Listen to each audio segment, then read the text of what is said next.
There she is. Sorry, it took me a while. Well, there we go. Can you hear me? Perfect. Yeah. Hello. We were just waiting for you. Great. How's everyone doing? Good. Happy weekend. Yes. Yeah, so far it is. Anyway, so welcome to the Ecological Farming and Regenerative Viticulture. And to everybody who's watching, I'm Pamela Bush, the founder of Wine Fair and the Vineyard.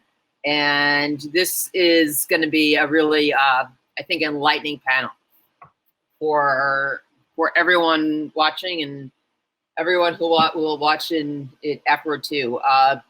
I would like to just kind of say something real quickly that throughout the weekend, I know that a lot of people have been tuning into panels and wondering where they can get some of the wines that are made by our panelists.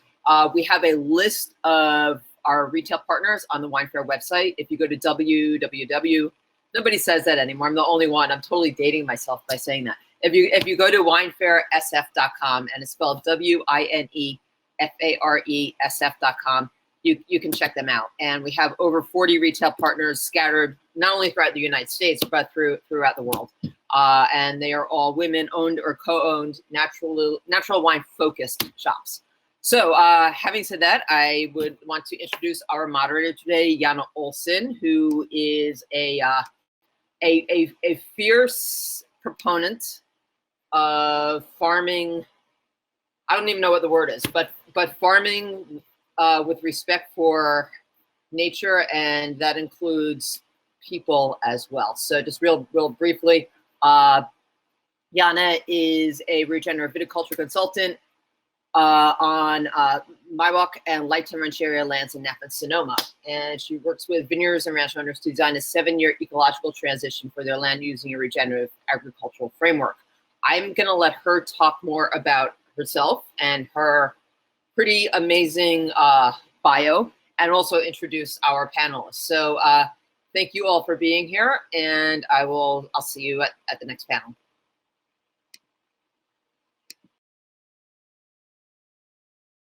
All right, it's official. Hello, everybody. Welcome. Thank you, Pamela, so much for the introduction. Instead of going into too much more about me, myself, and I'll just share that after a very long trajectory traveled in a similarly circuitous path to all of us on this call today, to the great place we're at, I am now working as a regenerative viticulture consultant in the Sonoma and Napa area.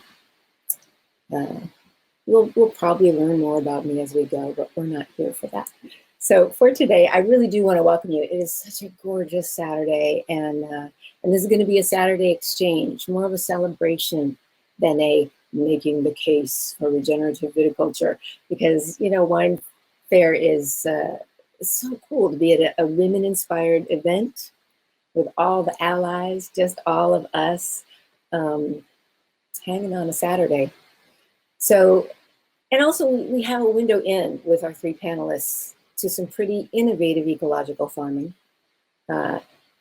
And in terms of proof of concept, you've got wine you can find from them and put it in your glass. So I guess I will give a quick wave, everybody. So Anna DeLaski of Solminer Wine. Hey girl. Mimi Casteel, Hopewell Wine. And Joanna Foster of Stella Crinita. All of us would like to open today just by acknowledging that we are a panel of women farming on traditional land.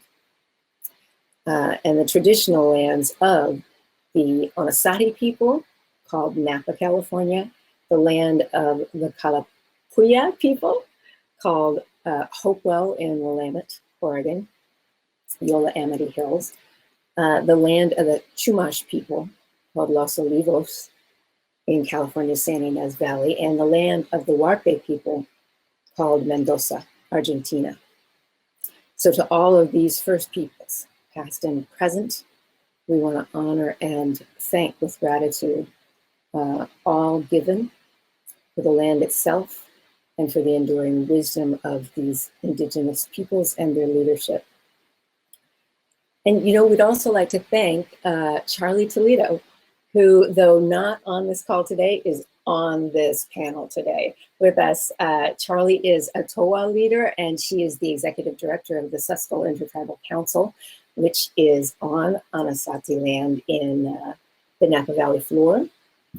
And she was really kind to hang with us for a while, have some extraordinary conversations about her 40 years in local and global Indigenous leadership, and talk water, particularly water here in California. So it helped focus us, and I think we're all really grateful and want to be sure to tip our hats, even though I'm the only one wearing one. Oh wait, Joanna. And also we want to thank Rebel Wine, because they have gifted us with this afternoon, and there's nothing better than, you know, drinking a little wine and toasting the process of making it. So thank you and welcome everybody. Keeping it official, even though we get to sip. So this is easy today, but it's also a conversation about regenerative farming with an awareness of all of its promise, and additionally all of its challenges, the challenges it can address and the challenges within regenerative agriculture on the whole. So all that's up for grabs. I do think it's best, instead of turning to all of you, ooh, fun. I want to read your bios. Sorry, Mimi, you can't get out of it. Anna DeLaski. She is the co-founder and wine grower at Solminer Wine, along with her partner, her life partner, David. For 10 years, she's farmed the 12-acre Central Coast vineyard and winery, and it's on Chumash land, as we noted, in Los Olivos, California. There she is growing Austrian-inspired wine with Grüner Veltliner, Blanc Frankish, Riesling, Saint Laurent, and Syrah, all under vine, but working beyond organic now into biodynamic and regenerative practices after a 10-year span on the land. So they're also growing olive, apple, fruit trees, lots of native plant species in habitat hedgerows. And if I've got this correct, Anna, you've got ducks, you've got chickens, you've got donkeys, you've got sheep. So that just paints a little bit of a picture. And I think it's just helpful for them not to have to do this for themselves. So Mimi Casteel. Mimi Casteel is a winemaker in Oregon's Yosemite Hills. She kind of came from a childhood raised in the vineyards and the wilds of her parents' vines in Oregon's Bethel Heights vineyard, and then left the vines and moved into very intensive forest ecology research, firefighting with the Forestry Service, but concluding that the greatest need was to focus on managed lands. So Mimi returned to wine and established Hopewell Vineyards on an old Christmas tree farm, just to give herself a little challenge.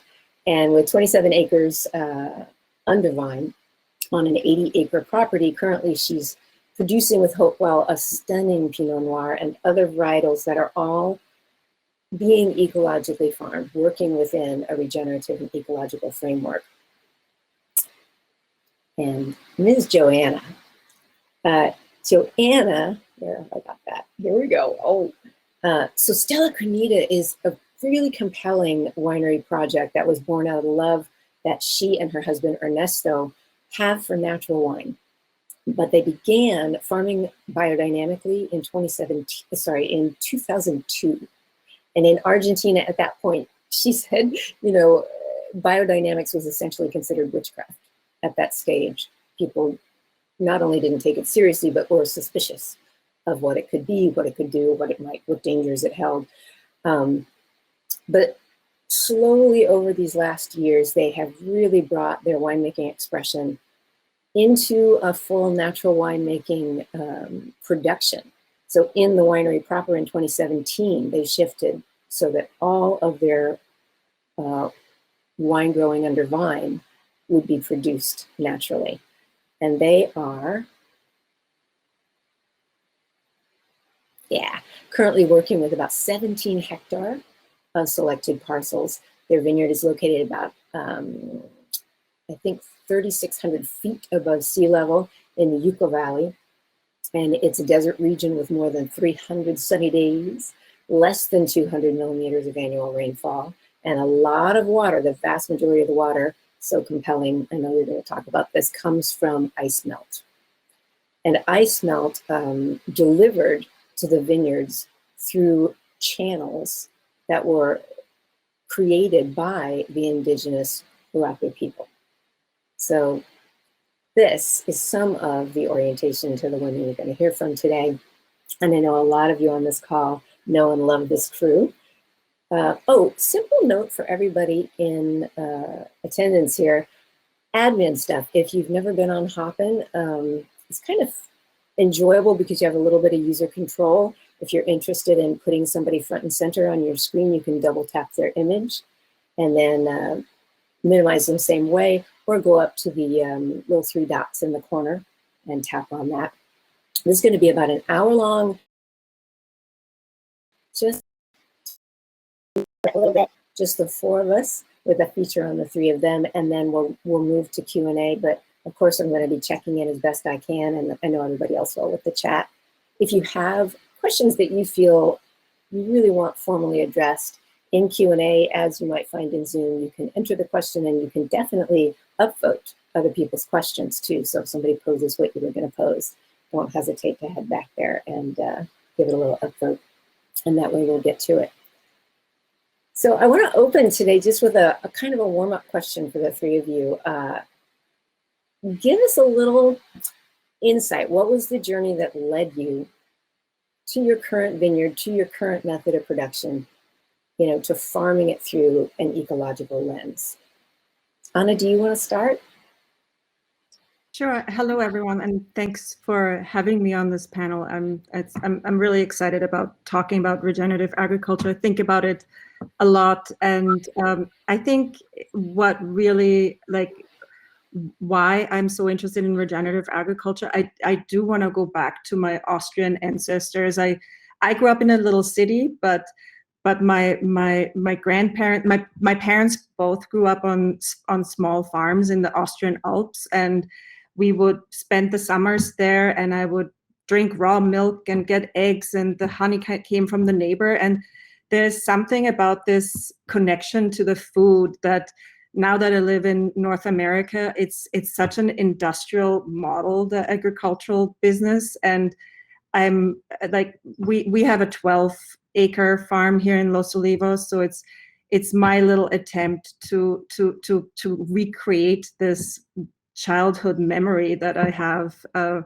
and I'm also incredibly concerned about climate change. How indigenous people always talk about 7 generations. Like we should act so that the 7 generations in the future can also we're like 1 generation out. Like we're talking about the generation today. So I think it's really important that we act now. And I think, setting an example of what the direction we should evolve into is what we are trying to do here. It makes me think a little bit of you, Mimi, because I know you've talked a little bit before about maybe the ideal vineyard being about 12 acres. And then, Anna, you saying, bringing back that experience of childhood, there's the concomitant combination right there. We maintain habitat, but we maintain our health, our own love and sanity and connection. So Mimi, you want to give that question a go? Sure. So mine is too long and circuitous a journey to torture everyone with here, but basically, for me, being involved in forest research for as long as I was, there were several moments that I had in doing that research and being out in the wildlands where it just became very clear to me that it's our managed working lands that are the reason why we are losing both the climate battle and just the battle to save native biodiversity and quality of life for all. And so coming back to farming and coming back to viticulture was really my attempt to be on the real frontline as I feel it is. And much like what Anna was saying, I have observed in my entire existence that the places that are doing the best right now are the places where still 95% of the food consumed in the home is grown, within a few feet of that place. So there's no question in my mind that we have the capacity to make things not just less bad in the future, but much better in the future. But I think that right now, as Anna just very succinctly pointed out, to spin out what we're currently doing across generations, we get not very far. And that's what is on my mind every day when I walk out of this house. And all of our minds every day. And can be seen and felt, I think, just in the air pressure, in the atmosphere, and of course in the immense fatigue for all of us going through continual climate catastrophe, season upon season. Joanna, you and Ernesto, it's compelling to me that you took this leap, what feels like so long ago. I mean, in truth, it's a stone's throw ago, 2002. But didn't you do it? Did you do it on the full 100 acres you have under vine?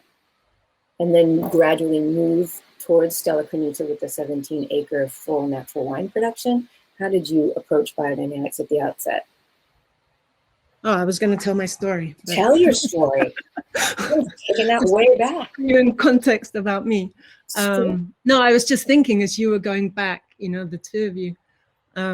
My mother was a member of the Soil Association, organics. This is in London as I was growing up, and she was a vegetarian. And, this was something we'd hear about all the time, how food was grown, and something I grew up with.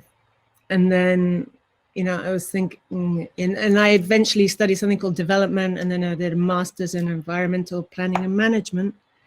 And the whole conclusion from that was, we have to work locally, and it's, we have to feed ourselves locally. We have to take decisions, participatory decisions locally, because I feel like our conversation is going to come back to that. And this is many years ago, 20 years ago. So and then I went on in Argentina to work with community groups and on many sort of environmentally related projects, for example, with the Toba, which is an indigenous group in the Chaco here in Argentina, who had managed to reclaim 150,000 hectares. I'm sorry, I can't think in acres. Surrounded by transgenic soya production, where they were still foraging and hunting, but suddenly they were being hunted and literally by guards, from the on-site soya production that was draining the water table 24 hours a day. So that's, just how I came to believe in producing, in a humane and natural way. And my husband grew up on very much, on a farm with his grandfather, spending a lot of time with him. He would make wine. He had his vegetable gardens. They would tend to them. And so he had that experience, that firsthand experience, and has been trying to get back to it. There are always animals around. And so he inherited a piece of land. So he actually inherited it in 2002. And he wanted to put animals on it. And because he came from a winemaking family, and he was already working for them making wine,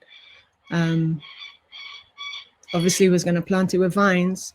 And really the decision was, the first decision, I was thinking about it today, it was the commitment more than anything else. It was making a decision that we are not going to use chemicals on this land, not knowing how. And that wasn't the issue, how we were going to do it. Actually, it was just that we weren't going to do it. And so that's how we started. Then we came across Nicolas Joly's book, and we were like, wow, this is possible. And then we met an amazing biodynamic advisor, a really incredible man here in Argentina, Colombian, who was responsible really for the growth of biodynamics here in South America. René Piemont, he passed away last year, sadly. And we were also visited by Alan York, who's kind of gave his blessing. I think he's pretty well, he also passed away.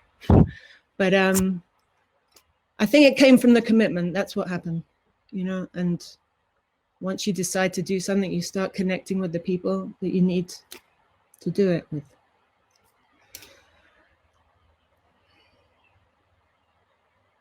Incredibly powerful. Thank you so much. That's more than I understood before, and it really gives me an even deeper connection to you, because that was a lot of my my own entry into farming. What entire introduction into farming was working and living alongside Mi Vanuatu people in the Melanesian South Pacific during a 5-year project developing a resilient societies center. So the idea there was cultural preservation through renewable energy and climate resilience. But I learned so much more than I brought, of course, and I watched a 3,000-year-old culture that is so present and so potent, and up until 2012 was one of the last 2 indigenous cultures that had not yet signed on to the World Trade Organization because they were a self-governing nation. That did change, but they're just amazing people, and the knowledge and the reintegration, and maybe a fun way to start this whole conversation is to go that step so much further than acknowledging our ancestors and acknowledging that regenerative viticulture, all of the names and terms we give to each of the ecological farming practices are oriented in indigenous wealth, knowledge, and generations upon generations of caring for the land. So that's actually what got me out of New York City after 20 years in wine sales and brought me to California, making a beeline to every single producer, natural producer that I knew, saying, hey, what can we do out here? You know, and I got this little group together that I call Regenerative Vines Working Group, and we started just visiting each other's, you know, doing little field walks in each other's vineyards and saying, what is this regenerative agriculture? Does it work? How might it work? How could we apply it? And Mimi, you know, was a torchlight for me, and all 3 of you. I mean, Anna, I'm headed down to see you pretty quick. So thank you. Thanks for just taking us to the present moment. In that present moment, we had kind of talked a little bit about going ahead and daring to define regenerative viticulture. So I'm going to see if I can hit share on my screen. Am I sharing now? Let me know. No, not yet. All right.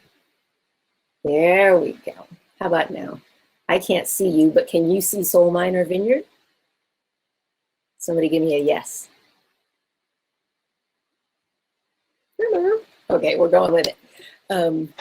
So there is Solminer for all of you in on the Central Coast in California. Here is we can't see it, Janna. I'm sorry. We can't see it. Oh, you're just staring at me. That stinks. Let's see. Let's see if I can hit my... Oh, I see. It's not giving me another one. All right, here we go. Well, now I've taken Solminer off the page, so we're going to start with Mimi's Vineyard at Hopewell in Oregon. And then I'm going to give you just a little peek at the Andes. Check this out. This is Stella Crinita. That's truly awe-inspiring. And this is regenerative viticulture.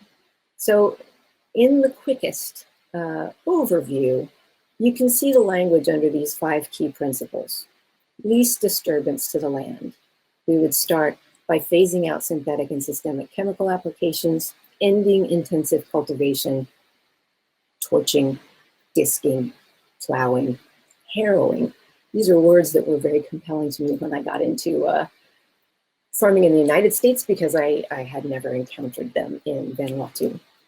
Living root, inoculating your vineyard with some nice fungally rich compost and then establishing gilded species, multiple species that can create a very favorable root mat to support your vines. Soil armor, the leaves that grow from that living root. So with those select cover crop species, you can stage perennial cover so that you're always keeping that soil cool, you're always increasing moisture retention. Animal integration. I love the number of people now I've heard say, yes, the animal integration is fourth on this set of principles for a reason. Make sure that you've established these first 3 steps before moving into bringing animals onto the land, unless you're going to bring them in a contract fashion. So you're going to bring in 2-legged and 4-legged animals and let them do the work of their hooves, the work of their urine, and the work of their manure. And then finally, and definitely most importantly, biodiversity. I like to take the bio out when I start talking about this or even thinking about it, because really this entire conversation around evolving agriculture into an ecological farming context centers around culture, evolving our own culture. What are we willing to do? So we can see these convenient, exciting notations under increased biodiversity, nutrient bioavailability, which is amazing, 24/7 nutrient availability to the vines, all of the items you see listed there. But in truth, a lot of these things are hard for us to get our business minds around. A lot of these things are hard for us to allow ourselves to welcome the knowledge that we could bring into the farming environment to that conversation, hire them, promote them, and make sure that we have a far more diverse set of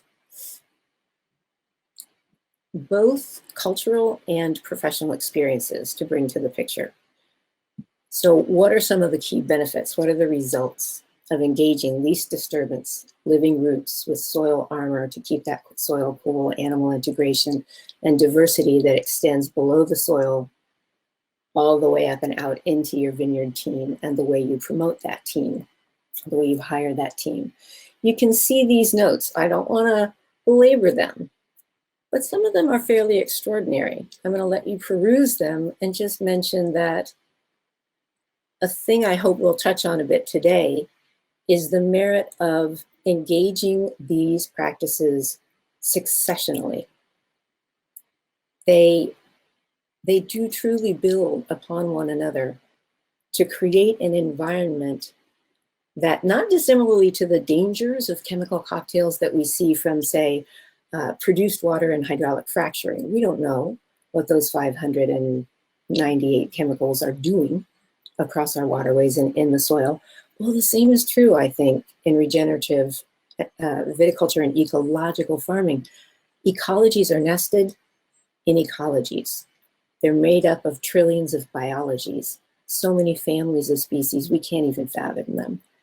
And so now we're getting this opportunity to farm in a way that allows that wisdom to speak, both from beneath the soil and terrestrially, so that all of nature's systems are combined and we're sort of rejoined to them.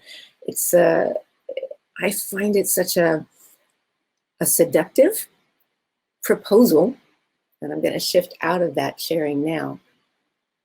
But in addition to the carrot that's dangled by that slide, I think it's really, at least for me, until I was in Vanuatu, I'd been exposed to farming all my life. My dad was in landscaping. It never felt like a thing I wanted to do because it was only a set of chemicals in a barn, a lot of unnatural green lawn. I was in Florida as a child, and swaying palm trees with coconuts we couldn't drink the milk of because they're too dangerous, too many chemicals. So it just feels natural, I think, to so many of us.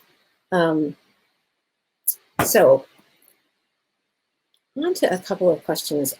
One of them, I sometimes wonder, is it accurate to say that regenerative agriculture is a lover, not a fighter? There's a lot of oppositional conversation to what we're talking about today. It seems like this loaded subject.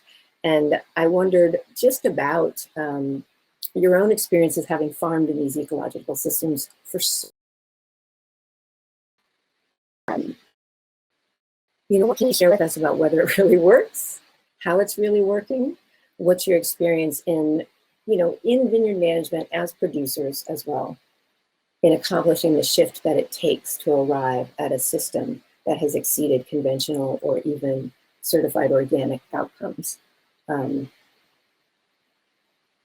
don't know, Mimi or Joanna, whether you might like to dive in there, and then I'd like to circle back to Anna and talk about her certification processes. I'll start. So, I mean, I think that it's a really important question, because every farm, every piece of ground is at a different starting point, and what we expect from our cash crop is an imposition on the potential of that piece of ground.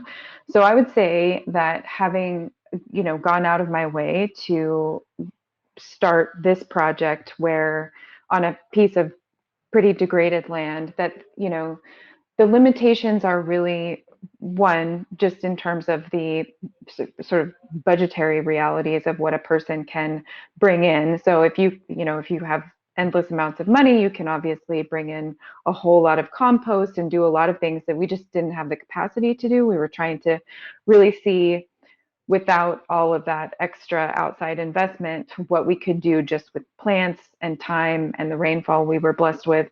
And that's a totally different timeline. So I think that when we are talking about transitioning systems, we need to be aware of where those systems are starting from. And if you are taking a piece of land out of habitat, out of beautiful native habitat, obviously you are going to benefit from the health of that land that was there before you cleared it, changed it.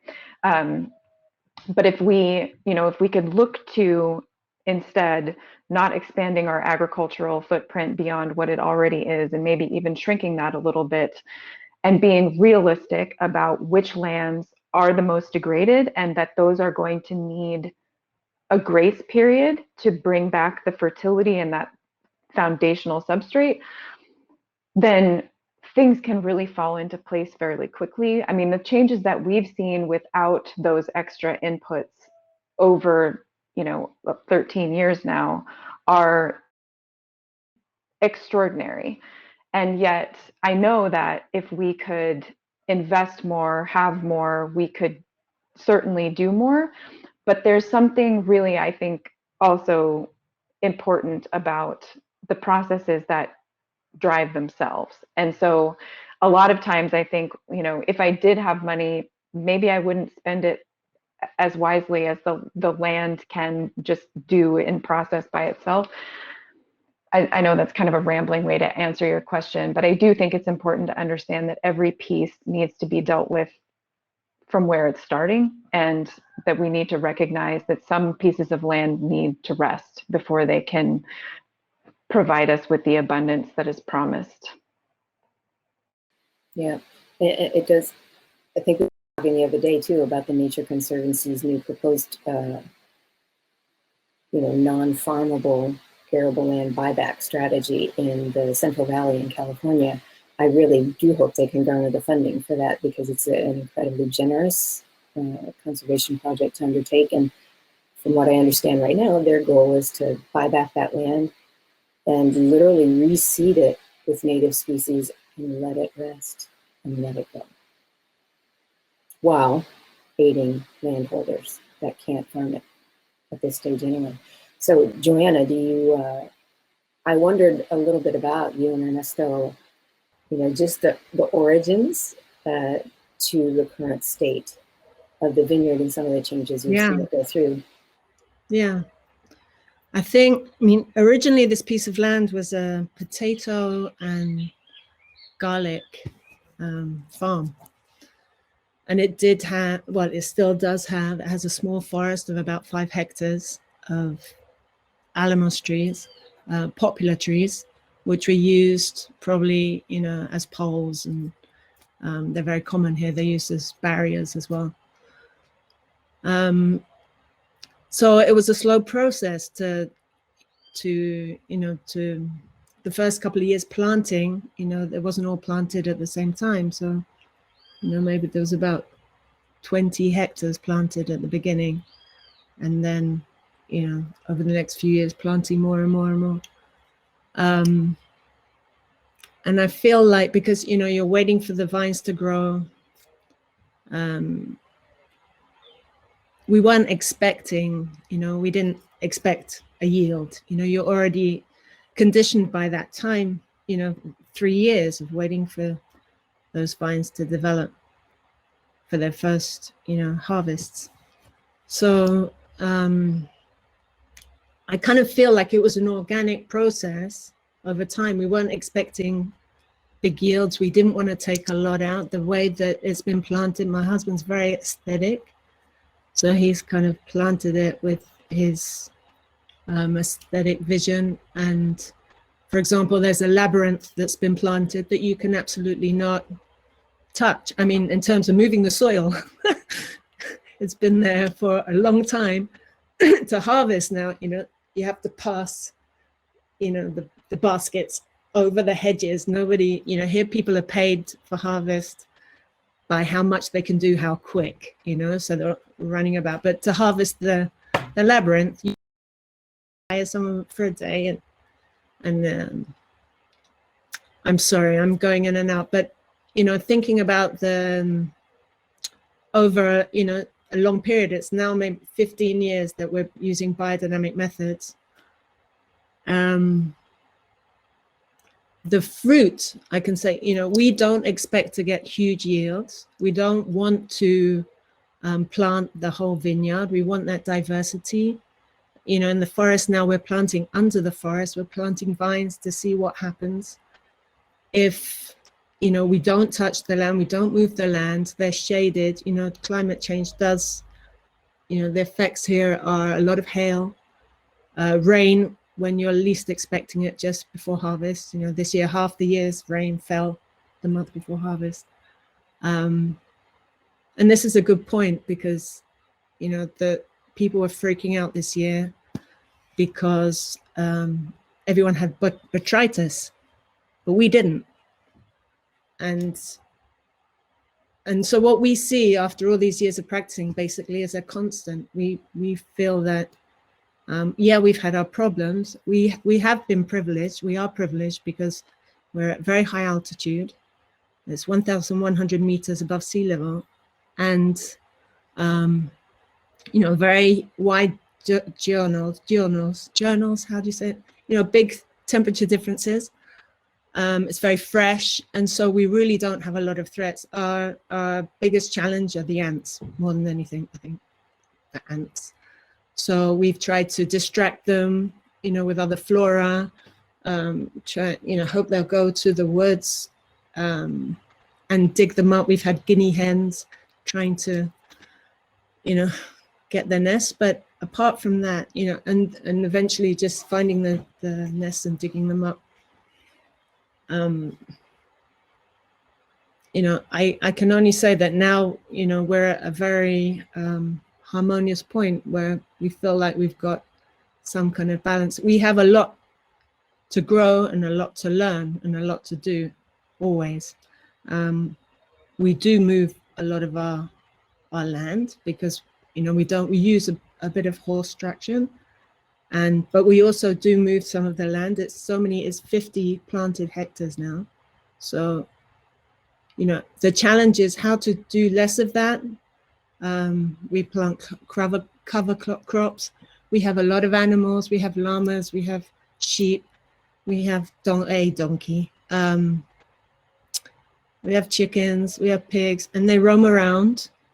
They eat our they eat the cover crop before it even finishes growing. I don't know, my conclusion is Don't be greedy, you know, expect to share, share your wealth in terms of your fruit. So expect lower yields and be happy with those. And, you know, we have a constant of the same yield, even with the weather changing and different conditions. And circling back to Anna, as we will, it's so helpful to something I say to hear your Argentinian culture speaking in a group of us in the United States who are in fact governed by so many of the requisites, the permitting processes, the sort of governed limitations that can radically inhibit, and of course over and over again, but this is true the world over, the economic challenges to allowing that yield to balance, to allowing that land to find its preferred set of crop expressions, you know, if you're going to multi-crop. So Anna, as a person then who has taken Joanna's journey as an expat, but now you find yourself from Austria to California, you've just been on such a steady journey too of transition, starting with certified organic, I believe, then biodynamic, now regenerative organic certification. So that struck me as something incredibly powerful for you to talk with us about, you know, the choice making and how it relates to your current studies with Dr. Ingham. No,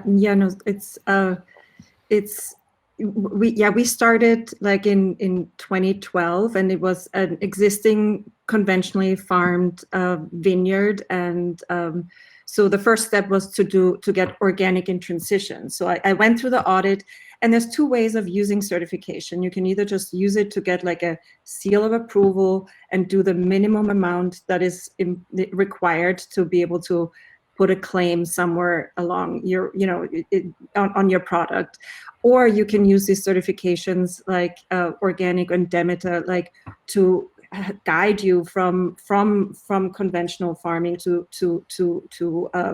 a more holistic way of farming, and that's basically what we did. So in the beginning, you know, we were first generation wine people, so we worked with a vineyard crew. So it was, the first step was to convince everyone to stop spraying Roundup, which was harder than expected, you know, because it's just a little bit of Roundup, and it's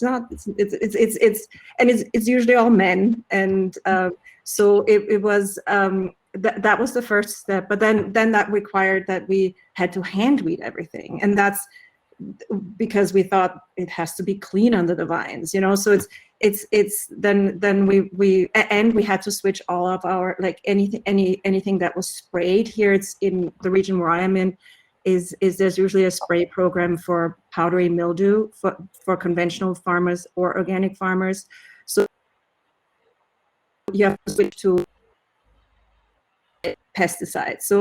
So organic, all it means is that you don't use herbicides and you don't use synthetic pesticides. And then we discovered Demeter, and we took classes with the Biodynamic Association. They offer some wonderful classes and courses, and it is really, that was the best holistic certification system out there when I researched it, probably around 2016. And I'm totally okay with the spiritual aspect of Rudolf Steiner. Like, I think, you know, he has this Goethean, like, what, you know, observation, like go out there, observe the plant, observe the cycles. I think I'm a yogini, like it's that spiritual thing really works for me, but I know it's really off-putting for a lot of conventional people. And that's why I'm excited to, that's why we took the journey further to regenerative organic certification. And I actually just got, we just got our certification.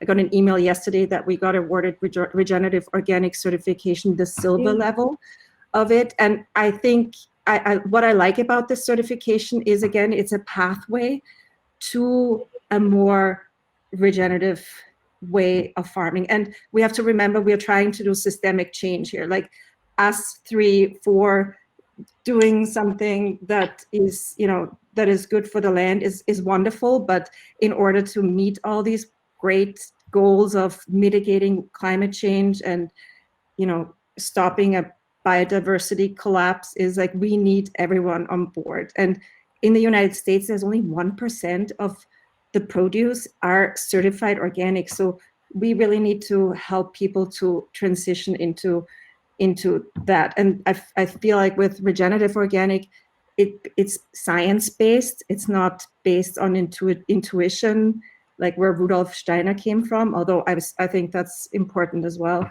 And I see a potential for like big radical change. And I hope lots of other people get inspired to take that journey.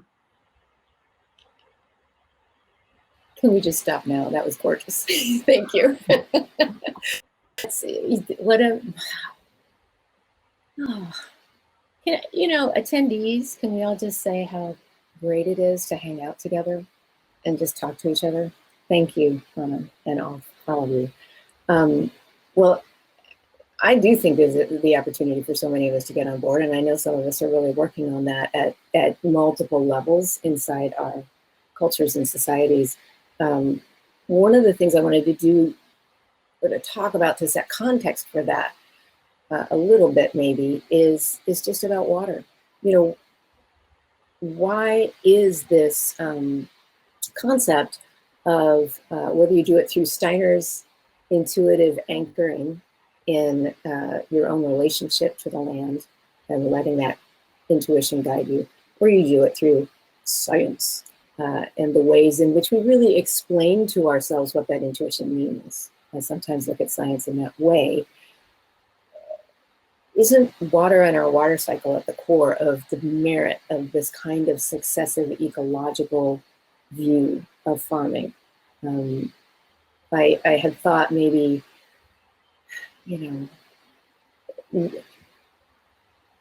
what's each next vineyard owner who shifts to regenerative viticulture doing to restore the water cycle? I wondered maybe if you could speak to that. Maybe Joanna, all of you, really, obviously. Well, I think for me, at its core, if we break away from what regenerative is going to invariably be defined as according to X, Y, and Z person, the philosophy should be about repairing the cycles of all of the Earth's most critical elements. And that includes both the sort of chemical elements that we talk about, like carbon and nitrogen and oxygen, but then also the way those things come together to form compounds like water. And this is not meant to be a static system. The only reason life continues to exist on Earth is that it is in this sort of controlled disequilibrium, and that is the homeostasis of this system. So we've actually been moving away from that. And a lot of that comes down to this structural component of what an ecosystem needs in order to be able to perform that cycling of all of these critical elements. And when it comes to water, the sun is a source of energy and a source of food to those magnificent beasts that have managed to, make actual consumable food for everyone else just through taking in that sunshine and pulling things out of the air. And so the plants really are the sort of foundational conduit for taking the sun's energy and pumping all of those critical elements and keeping them cycling. So what we need in these perennial systems and our annual systems is this sort of redefinition of what the structure of an ecosystem needs to look like. And on a wine farm, we can, convince ourselves that we're doing a better job than our annual friends who have a crop that lives and dies in just 1 year. But we've put them on weak rootstocks. They're much shallower than they used to be, and our trees are all missing now. So trees perform a much different role in an ecosystem than a vine. These vines don't act like trees, especially when it comes to water. And I think if we really want to be stewards of these ecosystems, those components, those structural components, are not just beneficial for wildlife as they're, passing through our properties. It is about cycling micronutrients, the minerals that are tied up in the leaves of trees that then fall on the surface of the soil and then become that mineral substrate for our plants. But they're also the pumps that bring water up and draw water down. And if that's not put back in place, we can do all of the other pretty things that we talk about in regenerative or biodynamic or organic farming, and we're not going to fix the water cycle. The other thing that's critical, and Janna, you and I spoke about this the other day, just to kind of grapple with, is that we've artificially drained most of the agricultural lands, at least in the United States. And that is, as a country is developing and changing its agriculture from more traditional methods to more modern methods, that's often, that comes as part of that. And that artificial drainage basically takes all of that water that would be free to our plants, pushes it into some kind of cistern, takes it into a river before it's been cleaned, before it's been protected and scrubbed, and causes big problems in our main waterways, and takes it away from the land much quicker than it was ever designed to do. So we've got a lot of things to figure out beyond just, sequestering carbon. Absolutely. And thank you for walking us through that. When you're talking about the depletion of water and the opportunity, I suppose, through our farming to either continue that process. What did you call it? Maintained? Disequilibrium. I love that. Sounds like a great name for a punk band. Well, it makes me think of you, Joanna, because you had talked a lot about, what happens when our systems do get to the point of crisis that is so extreme that we simply don't have access to water any longer. And you had talked about the water laws in effect in Argentina for so many years. I think you said back to 2002, but then were threatened in 2019. Could you elaborate a little bit on, the opportunity that farmers rose to, along with everybody else in the country, I guess? Yeah. That was amazing, Mimi, by the way. Thank you. And it makes me think of the need for, for policy to be in place. How do we make that happen? And we need bioregions, and we need policies, and we need people, with knowledge who can make that happen. Here in Argentina, water, as you were saying, in Mendoza, all the water, it's a desert region, so we receive 200 millimeters a year, which is nothing of rainfall. But it has been historically cultivated for many, many centuries, and the Huarpis, who were the original people on the land, created this incredible aqueduct to channel down the snowmelt. It wasn't initially, I imagine, the glaciers that were melting. It was just the snow. When it rains, and it rains in the mountains and it turns to snow, and that gets channeled down and used for agricultural, for everybody's use. That is the water that people receive for everything in Mendoza. And so, for years, there's been a lot of awareness and a lot of work towards protecting the water rights. In I think it was 2007, the law was created called the People's Law, which is the famous law 7722, which protected the water mostly from mining, and the use of not allowing mining into Mendoza. Mining was already Chile, in Peru, in Bolivia, and they had managed to get into San Juan, which is the next province, the Mendoza, and created really awful contamination and destruction. So the people in Mendoza, who are very close to San Juan, knew that could easily happen here. And of course, there's a lot of minerals and metals to be mined in the Andes. And so there was this incredible law put in place to protect people, which had, considered built on civil society work. So I think this is the most important point of what happened here. They put this, it was based on a model of production. So they had decided that they were not going to open up to mining as a model of production, economic production for Mendoza, and support agriculture and defend people's, human rights. And what happened was at the end of 2019, there was a new governor elected, Suarez. And I don't know about his personal relationships or interests or whatever, but he put through an amendment to this law, which used the word, I highlighted it here because I thought it was incredible, used the word sustainable development. He made an amendment for the sustainable use of natural resources, but it was to allow mining and to withdraw the need for environmental impact assessments, So, something that's been put in place so many years ago, because the environmental impact assessment, has been there much longer, can just be wiped out just like that. And because the society here is after 10 years of being in a water emergency as well. So people are very aware of, the need, their dependence on water. But the civil society was very organized, very connected, amazing network, and people are informed, and also supported by international organizations defending environmental law, and human rights. So as soon as he attempted to pass, first of all, threatened to pass it through, announced they were going to put it through, people reacted and there were huge manifestations. And to cut it short, within a week, he went ahead and put it through anyway, even though the people were saying no.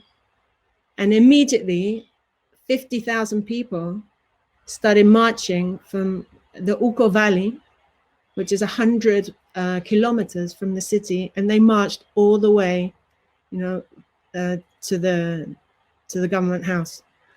And he was forced to take it back. And that was, a first. That was the most incredible manifestation that has ever happened in Mendoza and maybe environmentally in Argentina. And it's served as a tool for so many other people who are fighting the same fight, in different provinces. Things are happening all the time, every day. People are being arrested. They're put under house arrest for demonstrating to defend the water against fracking, against mining. Now in Chile and Argentina are forming strong bonds between, organizations, indigenous organizations, NGOs, to try and fight the companies together.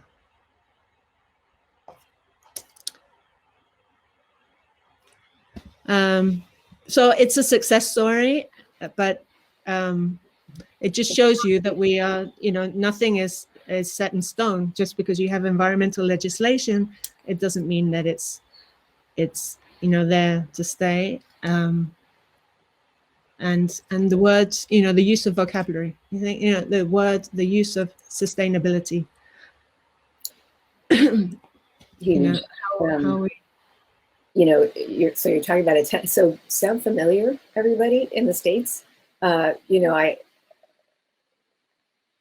So much of what you're saying echoes to, legal case after legal case after legal case. Of course, the water defenders, led by indigenous coalitions, by really so many of the same human wisdom and thought leaders that are in your march, are in all of our marches, and yet we're all also in court, and in New York City, where I worked in 2012 and 13 on hydrofracking issues, there too, we saw company after company override environmental studies requirements, the need to go to court over them. And of course, Standing Rock is absolutely one of the most emblematic evidences, but we also have a recent case with Enbridge simply refusing the governor of Michigan in a state-issued court order to cease the operation of their pipelines. So now we don't even have ports with power, as you have been facing for a long time in Argentina. We have corporations just kind of calling the shots. So this is a global challenge. Again, to just illustrate and localize it a little bit. I'm not always that big on graphs, but I thought this was compelling for us to just look at as a visual image when we're talking about 10 years of water crisis in Mendoza. This is the April rainfall summary from Napa, California. And if you look at, I don't know if the on We can't see these it yet, records. Janna. Oh, dang. Oh, I can't see it. Sorry. Me and hopping. All right. Thanks so much. Just talking to myself here, looking at my own pretty pictures. All right. So here you can see the driest year on record in this dotted line. Now this is what we used to call normal. And this is where we are in April of 2021.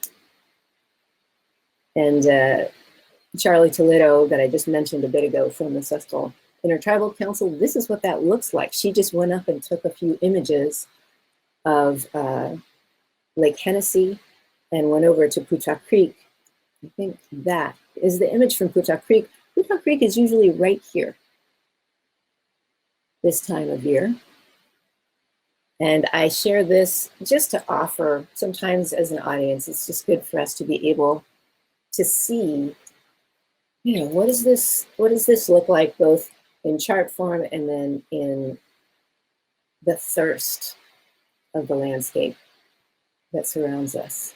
You know, we look out and still see so much beauty and simultaneously a lot of challenge at work. Anna, did you want to chime in on this particular topic of water? Yeah, you know, one thing that really stuck with, I think it was in Pamela's first talk with Charlie Toledo, and she said, where are your headwaters? You know, it's like, and I in fact, actually for part of the organic certification, there is a question about water. And I looked into it, like it's, so part in my region, part of it is groundwater, part of it is from the reservoir, and then part of it is like the state water project. And it's just, you never really know where that water comes from.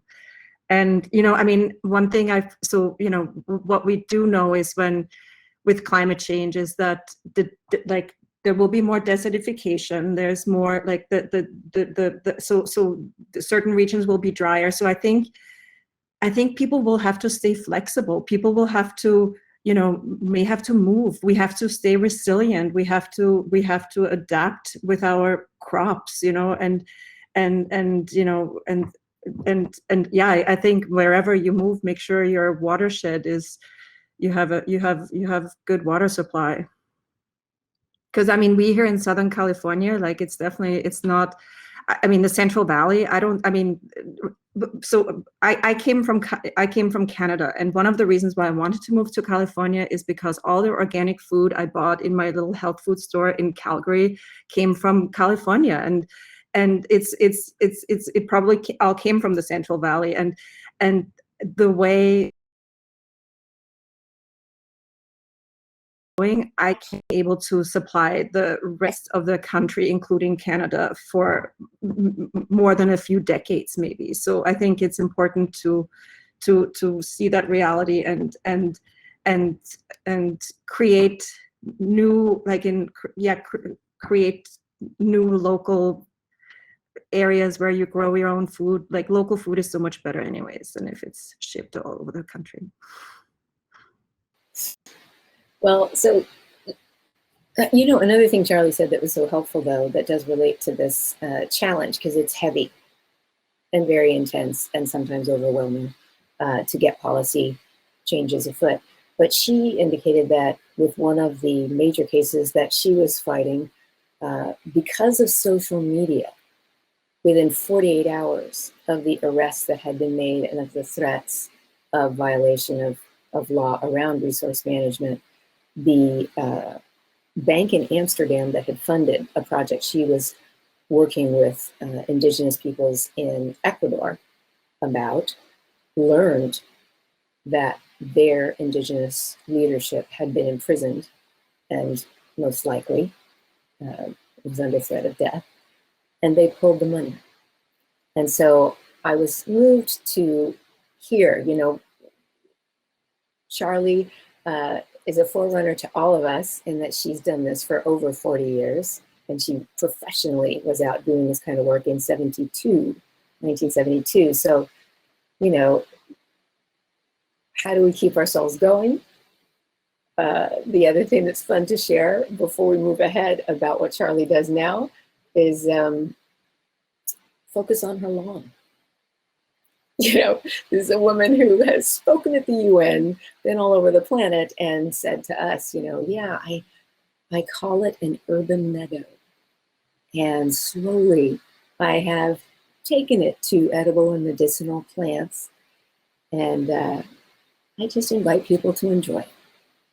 You know, so this brings us a little bit to a couple of questions. And for the audience too, I want to say, we are getting the Q&A. I'm tracking your questions. We've been granted another 15 minutes by Ms. Pamela Bush and the Vanguard team. So I hope you will not mind if we indulge and you can take the time to go over a little bit with us, because we could talk about scale right now. You know, how great a scale can we farm at? If you've got 100 acres versus 1,000 acres, you're looking at a radically different challenge in terms of thinking regeneratively. And or we could talk about education. I'm leaning towards scale. Any thoughts, you guys? Any direction you want to go? Ah, geez, help a girl out. All right then. All right, well, let's just talk about scale, because this is really the first roadblock that we meet when we're trying to engage this at a national level or at a global level, or maybe we're talking to General Mills, as Mimi has occasionally noted, you know, have taken regenerative as a term and proffered their own 5 principles that don't necessarily mirror the ones I reflected, but will have a profound and positive impact if, in fact, they're capable of doing it. So how large a size can we do this kind of farming at? What kind of, maybe the best way for me to mention this is in 2015, I was in Germany at Birkenwolf, which is, I think, 310 hectare, all biodynamically farmed. The wines, of course, are incredible and impeccable. And I mentioned them only because looking at that structure, it's the classic German cooperative structure. So there are a number of smaller family farms that are knitted into this system. It does not look like our Central Valley in California in the United States. So could anybody speak to, you know, how corporations that are managing thousands upon thousands of acres under vine can embrace this, and what policy they need, what your thoughts are? How big can we go?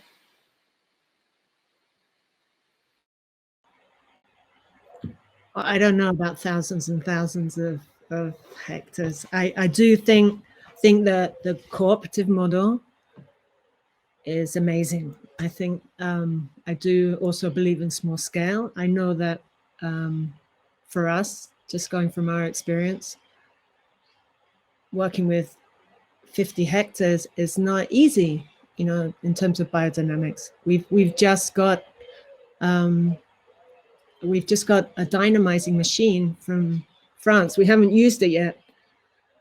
But otherwise we were doing everything by hand, dynamizing, you know, every batch that we do can cover 10 hectares. We can only do it when the rain falls. And maybe people don't know what dynamizing is, but so I'll just say, because I did a lot of it at Cane Vineyard in 2019, it is the hand stirring of biodynamic preparations in water of a room temperature or a sun temperature before you can spray them on your fields. So instead of a chemical spray program, you're going to be spraying these utterly extraordinary natural elements, but they must first be dissolved in water, dynamizing. Absolutely. And we normally do it by hand. It's an hour, one way, you create a vortex, the vortex another way. And that's, you know, and we have to do it when there's rainfall, which happens very infrequently. So we can't follow a biodynamic calendar because it would never coincide, you know. And it takes us a while to cover all of that because we're waiting for every rainfall and whatever. I absolutely get it. Working on a smaller scale makes so many things possible. And I just think a cooperative system would be amazing. I don't know what I'd say to somebody who's farming thousands and thousands. I have a friend who is married to a soya producer. And he's her lifetime partner, transgenic, conventional, spraying, everything. She's desperate. She has a reserve, a natural reserve next to his production, thousands of acres. And I found the other day, I found for her a study on soya. For those who are producing soya to feed all these animals across the world, because they don't even, you know, they send it to Europe and China and whatever. A whole study done by Cambridge on how you can maximize by using biodynamic methods, non-transgenic, obviously soya, probably for consumption more than animal feed. And I don't believe in monocultures and all the rest of it, but, you know, maybe people need to set the example. Maybe, you know, we need people to take a stand. Maybe we need to produce smaller pieces of land, work in cooperatives, eat locally. But that's what I got to say. Timed pretty well with the radio discussion that Mimi and I had, because we did end up talking a lot about being local and localization. Do you want to speak about that at all, Mimi, in relationship to scaling and in relationship to how? Sure. I don't think any of this will be revolutionary to this audience, which is very aware. But when I think about, I mean, I get asked this all the time, can we scale these practices? How big can this be? What size of farm is the right farm? And I think it really comes down to intention and the expected result. I think there's an empirical demand of love and intention, and that ratio between love and intention and land size that really can't become thousands and thousands of acres. But I think that within these larger landscapes where we are looking at least for the next several decades, probably before we figure this out for real, continuing to have these monoculture annual crops. And if we could move them at least in the direction of building soil to be the substrate for improvement farther down the line when we do figure this out, I'm not gonna say that's a bad step, but I do think that we have precious little time. And what we have learned in this last year is that our supply chains are not resilient, our landscapes are not resilient, and even our farms are not resilient, because we are, as regenerative producers, or even just biodynamic or organic producers. I think it was Anna who pointed out how small of the landscape we are, and we're so isolated from one another that we don't have that shared systemic resilience that we need if we're going to create resilient communities. So foundationally, I think if we want to see a world where our children are going to not have to face things that we can't really stomach as mothers, as fathers, then we need to think about building examples, regional examples, watershed-based examples of autonomous food supplies where crop rotations make sense for what the land can bear, what the climate can bear, and what the community needs for health outcomes, for school outcomes, for all of the various ways that we are all so dependent on one another and so completely dependent on the land that supports us, that those models need to be developed right now. We need hubs where those crop rotations are decided. We need buy-in from the community and from the farmers that are going to make that happen. And I think it really takes probably a watershed of a particular regional typicity to then be an example for other, for other communities to try. And that if we could do that in different bioregions where so not just in the most generous environments, like where there's 40 inches of rain every year, doing it where there are 8 inches of rain every year, like where Joanna is, and saying, this is how, in a global crisis, which we have not seen the last of, this is how we will feed ourselves, and this is how we will heal our lands. And I think that we need to be working on that right now, even if, the majority of who transitions to regenerative practices right now is still going to focus on annual crops. I think we definitely need those regional models right now. Thanks. And it makes me think of maybe even leading into, so timing wise, we now have 30 minutes for Q&A, and it really matters to me that everybody who's posed questions has them answered.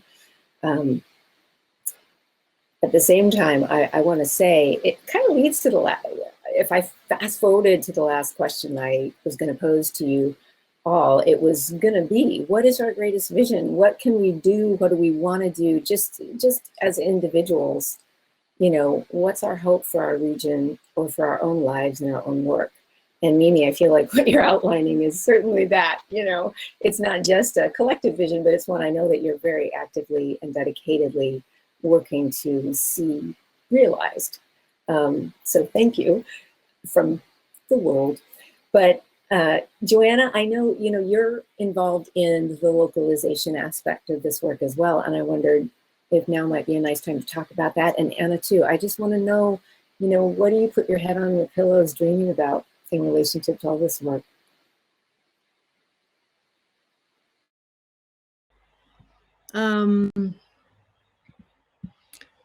No, in relation, I was wondering if Mimi is able to, maybe you can tell us after, generate something in your watershed, in your locality.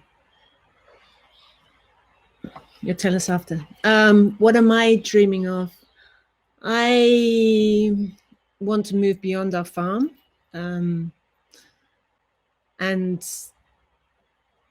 been thinking about how to do it and my husband makes organic wine with different producers, and it's a way of supporting other producers.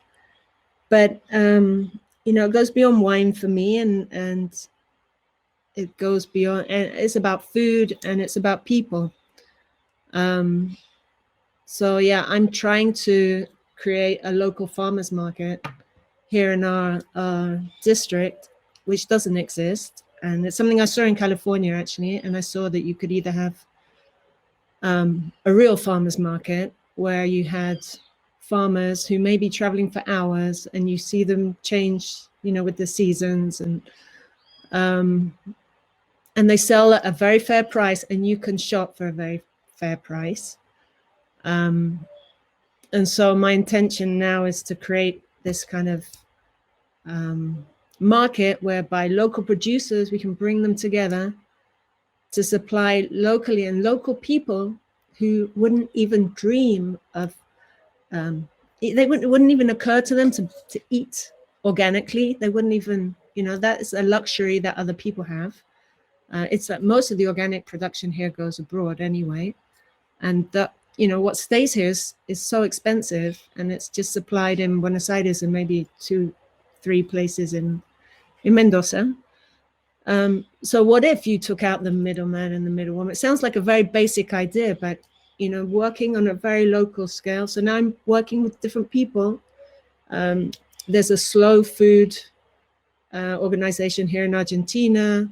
There's an incredible woman. I'm reaching out to a lot of incredible women, actually, to try and build different projects, in that way. I have a series of projects, but that's something that I think could make a difference locally, you know, to try and create, how do you create a bioregion, you know, if you don't have a political commitment.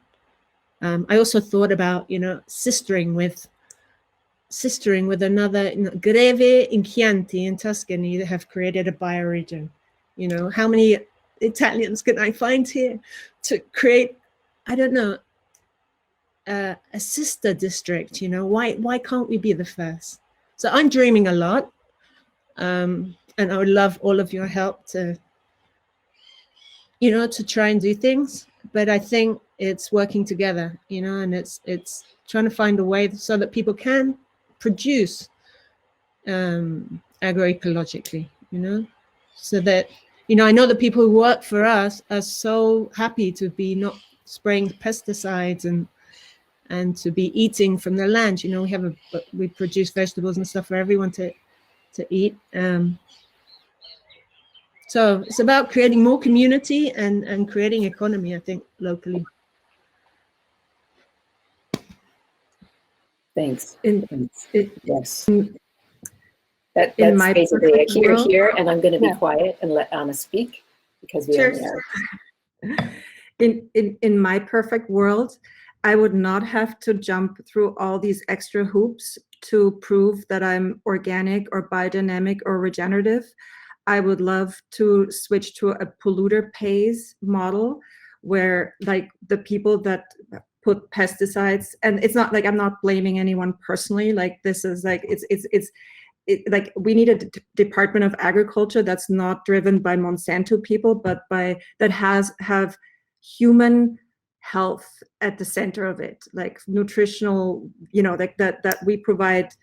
Like everyone should have access to organic food. When I worked in Calgary in a big corporation, some of the like I would always have my little, you know, I don't know, organic lunch, and my colleagues with big families that said, we can't afford that. We can't like we have a family of 5. I have to buy at Costco or something. So it shouldn't be a luxury item. It should be, it's a human right. You know, we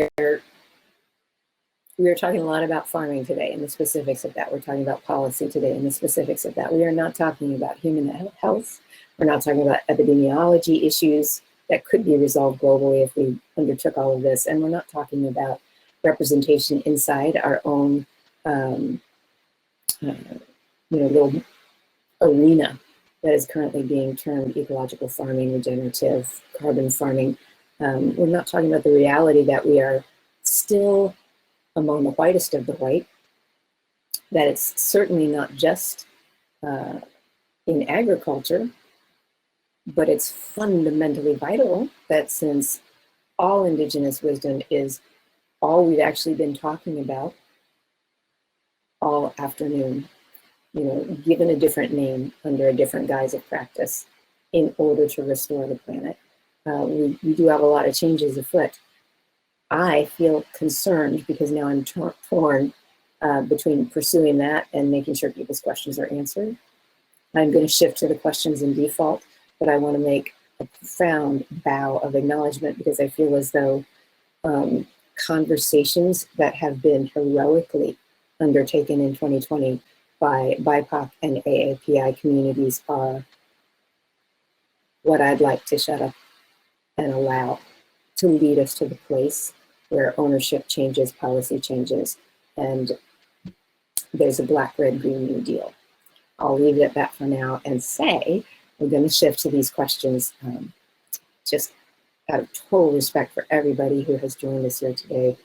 The questions were upvoted in the following order. We're going to start with Jess Walker, who asked, do you know of any countries, regions that are better for supporting farmers who go above and beyond regulation and contribute to greater soil and ecosystem health? How can we impact system change here? You know, are there any leading countries? Who's it? I happen to think of Italy. I was going to say Italy. I mean, I don't have the answer, but I just know what I've seen. And they are under EU jurisdiction, and so there is a lot of funding. I was very surprised. If you're producing organically, there's a lot of subsidies and funding available to develop your land. If you're producing wine and on an organic vineyard, you will get help building your winery. So yeah, there's a lot of help for small producers. Yeah, that's definitely the case in Europe. Austria is right next door to Italy, and I know I think Austria now has they gave a lot of incentives for farmers to transition to organic, so they have now actually over 20% organic farmers there. But they also realize it's not enough just to go to organic, and they are including like carbon farming as well, so paying people to restore peat, habitat, but I think it's they're I think paying farmers, who are usually not making a lot of money to begin with, for these public services is a good idea. But that's the European in me speaking. There's a European actually asking a question, so let's just go straight to Italy, because yesterday we heard from, if you were part of Wine Fair at all yesterday, I really hope that you heard Nicoletta Dicova, I hope I'm saying your last name correctly, Nicoletta, who farms permaculturally and has a brand new gorgeous baby. Congratulations.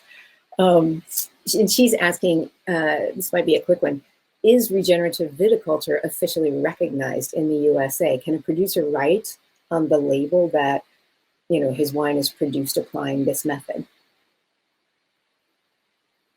Anna? That's where regenerative organic comes in. They consider themselves like the highest gold standard. It was created by, environmental leaders like Patagonia, Dr. Bronner, and the Savory Institute, and it builds on organic. So with organic, there's a lot of stringent rules about putting it on the label. It's a federal law, actually, so they have to follow the same law. So for us, having gone through this, we now have, the next step is we have to get the facility, the winery, to get certified, and then the next vintage would be allowed. We could put it on the bottle. There's many steps to get it actually on the bottle. I have a feeling that was going to be the next part of the answer. Seemed like we should, well, anyway, thanks. The next question, let's keep it rolling. The next question I think goes back to Jess, and then I am going to get to Camille. Thanks, Camille. And she asked, and other folks wanted to know, who do you see making up the community who's going to do this work? Winemakers, farmers, local and global, etc. How do you organize around these values?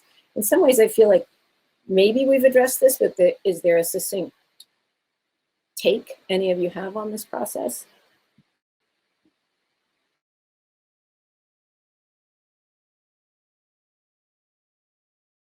I would just say that, I think it's pretty clear that the number of farmers per acre of land in the world now is so small that it's not just going to be farmers that make this happen. And we need to really mobilize the masses and the communities that drive by the farms and the people who eat the food, to gather behind farmers. Even if they've been farming conventionally for generations, we need to support them through the transition that is desperately needed for all. And I think that requires a change in mindset on both sides of the fence, if you will, because I think that we often, as people in the community, will demonize farmers for farming conventionally, and that we need a vulnerable, non-judgmental, and very supportive framework for the transition that needs to happen. And that does need to start at that end person, the person who's going to eat the food, that needs to be welcoming this transition and supportive of and demanding of, at the political level, the real changes that need to happen.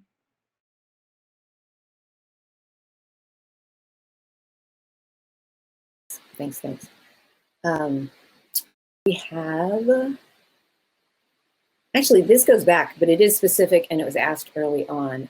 Joanna, Marnie asked about the botrytis. She said, is it possible to use botrytis that might occur to add some complexity, at least in the white varietals? Oh, yeah. I actually, because I showed you the other day, Janna, we have a little winery at, in our home, because we don't live in the farm. And it has a 4,000 liter capacity. And I bought, it's very hard to source organic fruit, by the way, even though everyone says they're, you know, a lot of people here say that they're making natural wine with organic fruit. But anyway, I've managed to find some Chardonnay, organic Chardonnay. And because we've had a very long season this year, it was very cold, it was very wet, and then everyone was waiting for everything to mature, and then bang. And it, you know, and it wasn't getting to its ripeness. And when it did, you know, picked it up full of botrytis. I've never seen anything like that. I've just taken on this beautiful intern. She's a girl, she's from a village actually, and she's worked really hard. She's come to Mendoza, she studied enology. She's just finishing. She's really interested in natural wine. She didn't have any experience. She's never made a wine, you know? So I'm like, what do you mean? Finishing your studies in enology? Oh, once, you know, they went and, you know, they did a day's work in the, you know, whatever, in the winery, and they did just a part of something. I don't know what she did. No idea. And she was doing work this summer in a winery, and they had her whole job was putting in such and such quantity of pellets, such and such, you know, quantity of sulfur. You know, she was just following this. That was what her winemaking job was. So she'd never actually made wine. And that was her first day. And I turned up with this botrytis, you know, ridden Chardonnay. Anyway, to cut a long story short, it went into our cement fermenter, and it's absolutely amazing. I'm shocked. I did pick out the really rotten bits, but it's actually, you know, very beautiful. It's very interesting. So yes, yes is the answer. I think natural winemaking, you know, because I'm relatively new to this, it's 6 seasons that I'm really hands-on, and I'm learning things every single day. And that was mind-blowing for me, because I thought this is going to be disgusting, or it's going to be too sweet, or it's going to be too this or that.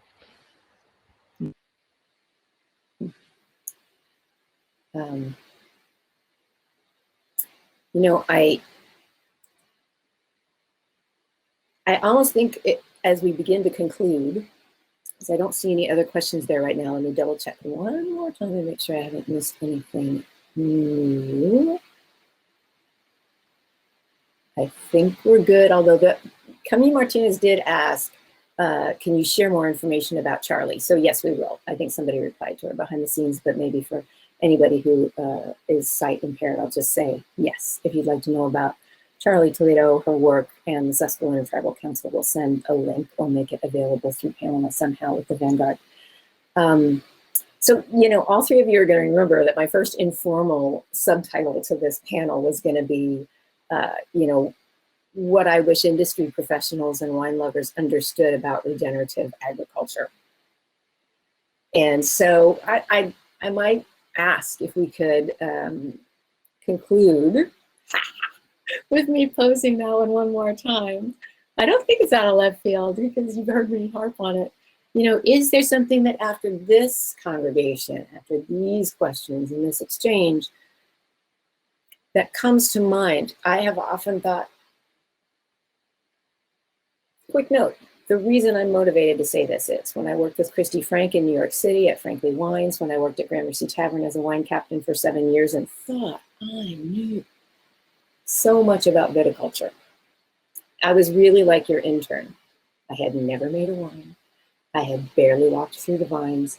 And when I got to California and I worked 3 seasons on vineyard team after vineyard team in VitTech and with just as a straight up vineyard team member, what I learned day 1, week 12 was shocking to me, particularly about what organic certification meant, Anna, to your point about it just means you're not going to use herbicides. It still means you might have a barn full of fungicides, pesticides, chemical nutrients, you know. So that's why. Is there anything that comes to mind for you that you think a wine buyer in a retail shop could be conveying? A psalm could be sharing on the floor of the restaurant now that they're open again?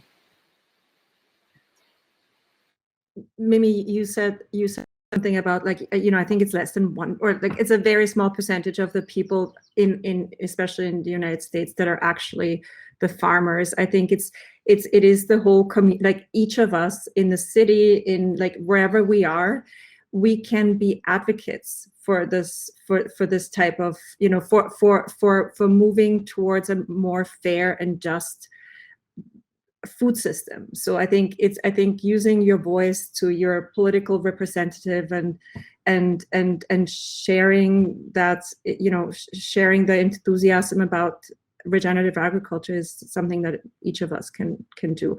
And I did take a Kiss the Ground training last year, the soil advocate training, and they really try to make it mainstream. And so, I mean, that's some, they provide resources for everyone. So that's something that that each of us can do.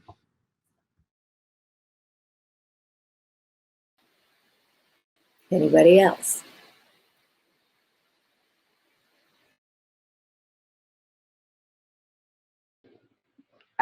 I mean, it's a good question, and I was hoping you wouldn't ask it because it's, you know, the people out there who represent our wines have such an amazing platform and so much power, and yet they are also in customer service. And so I think that the delivery of a message of hope for all of us can be, you know, in the bottle of wine that you choose to stand behind. And just to your point, Janna, knowing that all these certification programs are important and they have gotten us here and they have made us ask important questions. Being in touch with the person behind the wine, behind the food, behind the whatever it is where you will actually learn about the journey that we're all on and what is the difference between marketing and what a person does every day and who they support and the processes that they support. So I just think that if there were a message that I wish the gatekeepers would receive, it's that we all want you to be a part of this process too. And so if I get an email from a wine buyer or a sommelier asking a genuine and beautifully motivated question, I will always take the time to answer that question because they can deliver it to so many more people than I can. And that is that's a great service that you're providing to us all. So thank you. Fantastic, much appreciated. And now watch your inbox fill up with question after question. Oh, you got in trouble. All right. Thank you. I think that this is not an ideal moment to end because we have 3 more days of conversation we could have on this topic and so many other topics. I mean, I'm going to end this and just think, oh my God, you know, well, I won't even read my list of alternate possibilities for questions, but this was significant in scope, as is farming. and as are the lives that you guys are leading, and the lives of all the professionals on this call, and just the wine lovers. Look at how little I have left. You know, the joy of being able to get this information out there means so much. So I want to say thank you to everybody today for being here, for being part of this exchange. I hope you've got a glass and you're raising it out there. I want to thank each of these panelists and toast you, water and wine, the two key beverages on planet Earth. Thank you again to Revel Wines for making it happen. And thank you for the making it happen that we owe to all Indigenous peoples, past and present, farming and healing the land and our culture. Thank you.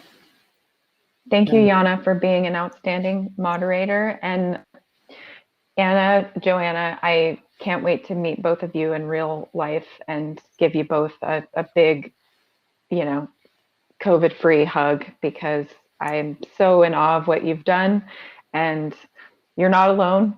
And it's been an honor to be with you guys today. Thank you all. Really appreciate the connections being made today and in this whole weekend. Me too. I'm hugely inspired by you all. I really want to stay connected. I want to build with you and learn from you. And so thank you. And thank you to Pamela, you know, who's just created this amazing network and support group. Stay in touch. Yes, stay in touch. I think basically we're all headed to Mendoza in 6 months. How's that? We'll figure it out. Harvest. It's the opposite for you guys. Now, for all of you who have the opportunity to skip around to your next session, I do want to thank Pamela. I want to thank the entire Wine Fair team. This has been a Herculean coordination process. This Hopin platform has been spectacular and I think kind of fun.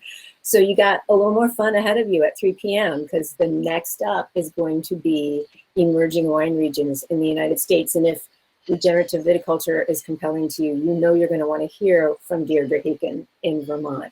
You know you're going to want to hear from Aaron Scala, in Virginia, Adrian Ballou, hello, in Texas.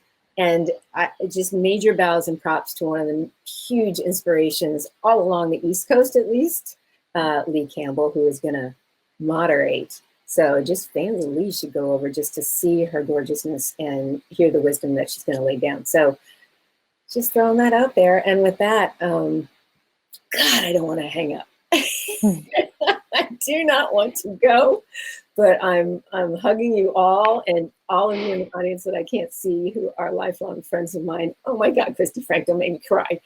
Yeah, thanks. Thanks for being here, and onward, onward.